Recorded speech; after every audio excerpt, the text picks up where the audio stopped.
Quante volte hai sentito di valere poco? Quante volte qualcuno ti ha fatto credere di non essere abbastanza?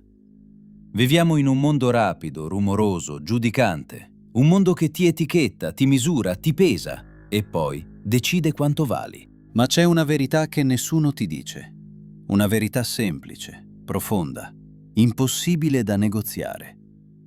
Il tuo valore non cambia. Mai. Oggi voglio raccontarti una storia che devi ascoltare almeno una volta nella vita.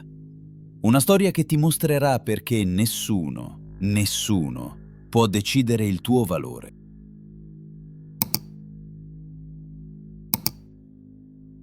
Sofia camminava veloce tra la folla. Nelle cuffie musica triste, nel cuore un peso che non riusciva a togliere.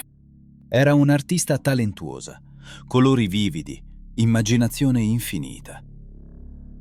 Ma dentro era fragile come vetro sottile.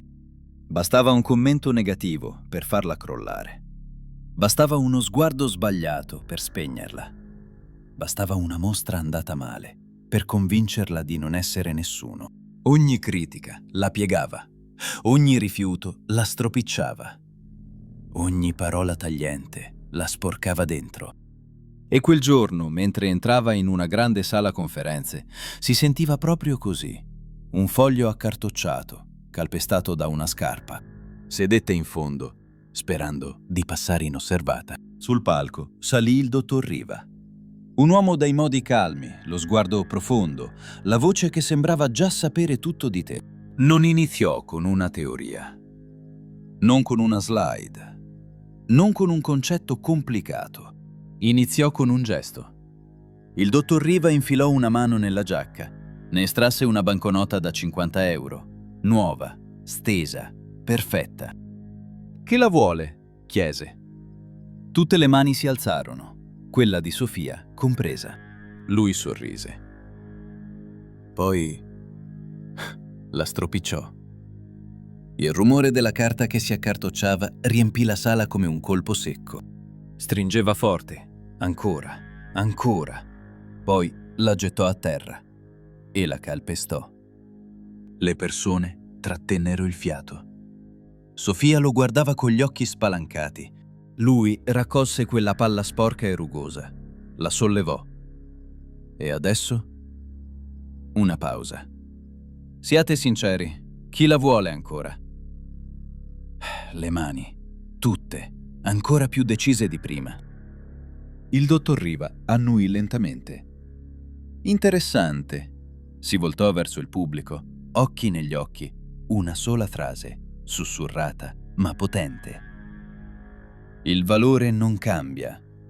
Silenzio totale. Ho stropicciato questa banconota, l'ho buttata a terra, l'ho calpestata, l'ho sporcata, eppure vale ancora 50 euro. Fece un passo avanti. E voi? Quante volte la vita vi ha fatto lo stesso? Il mondo si fermò per un istante. Sofia sentì un nodo sciogliersi nel petto. Le vennero in mente tutte le volte in cui era stata trattata male, tutte le volte in cui si era sentita piccola, tutte le volte in cui aveva creduto di valere meno solo perché qualcuno le aveva fatto male. Le sue ferite, le sue cicatrici, le sue pieghe. Erano solo questo. Pieghe esterne. La sua essenza era intatta, il suo valore non era mai cambiato. Il dottor Riva concluse. Non siete ciò che vi è accaduto, non siete i vostri errori, non siete le opinioni degli altri, siete valore. Valore che resta, valore che nessuno può togliervi. Sofia iniziò a respirare in un modo diverso, come se avesse riconquistato un pezzo di sé. Nei mesi successivi non divenne perfetta, non divenne invincibile, non divenne immune alle critiche, ma divenne consapevole. Ogni volta che un commento la feriva, si ripeteva: possono stropicciarmi, ma non possono cambiarmi. Ogni volta che una mostra andava male, ho ancora i miei 50 euro. Ogni volta che qualcuno la sminuiva, non decide lui il mio prezzo. Poi arrivò il grande giorno. Una competizione d'arte. Centinaia di artisti, giuria severa. Sofia espose un quadro diverso dal solito, più vero, più vulnerabile, più suo. Un critico famoso, noto per essere spietato, si avvicinò, guardò il quadro. Sbuffò, scosse la testa. «Tecnica mediocre», disse. Un tempo quelle parole l'avrebbero distrutta, ma non quel giorno. Quel giorno Sofia sorrise, perché aveva capito qualcosa. Lui poteva piegarla, ma non poteva valutarla. Il giorno dopo, un collezionista comprò la sua opera per una cifra enorme. Ma la vera vittoria non fu quella. La vera vittoria era questa. Sofia aveva finalmente smesso di permettere al mondo di decidere quanto valesse. E tu? Quante volte ti sei sentito stropicciato? Quante volte hai creduto che il tuo valore fosse diminuito? Ascolta bene. Tu sei come quella banconota.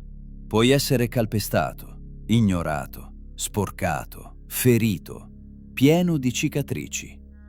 Ma il tuo valore non cambia. Mai.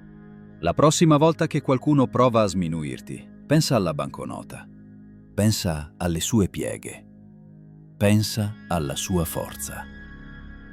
E ricordati questa frase. Sono stropicciato, ma valgo ancora.